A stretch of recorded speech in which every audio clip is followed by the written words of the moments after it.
আপনি তো ৯ নং ওয়ার্ডের বাসিন্দা, আপনার এলাকায় কী কী চাহিদা আছে বা কী ধরনের সমস্যা আপনারা ফিল করেন? আসসালামু আলাইকুম। আসসালামু আলাইকুম। আপনারা দেখছেন এখন সংবাদ 24, সাথে আছি আমি অহনা। আমি মোহাম্মদ কামাল হোসেন, শাহ আমানতপাড়ার সমাজের সাংগঠনিক সম্পাদক এবং কলেজ গেট ব্যবসায়ী সমিতির সাংগঠনিক সম্পাদক। তো আমাদের সর্বপ্রথমে আমি শুভেচ্ছা জানাচ্ছি আমার মাননীয় বর্তমান সরকারের মাননীয় 3 পার্বত্য জেলার মন্ত্রী মহোদয়, ওনাকে আমি শুভেচ্ছা জানাচ্ছি। আরও শুভেচ্ছা জানাচ্ছি বাংলাদেশ সরকারকে। তা আমাদের সমস্যা হলো কলেজ গেট, আমাদের একটি কাঁচা বাজার নাই।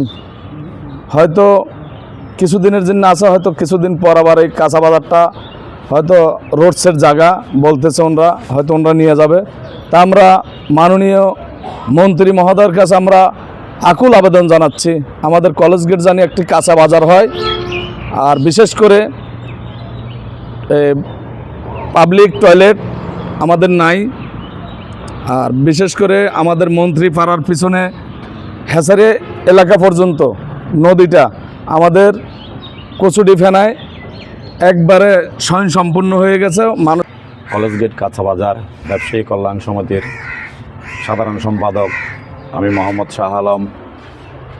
আমরা দীর্ঘদিন যে বাজারটা আমাদের এখানে জরাজীর্ণ অবস্থায় আছে, আমরা একটি অস্থায়ী জায়গায় ব্যবসা পরিচালনা করে আসতেছি, সড়ক ও জনপথের জায়গায়।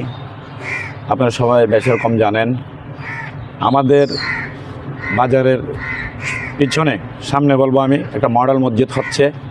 মডেল মসজিদের কারণে হয়তো কিছুদিন আমরা সেখানে থাকতে পারবো, হয়তো পরে আমাদেরকে এই জায়গাটুকু ছেড়ে দিতে হবে।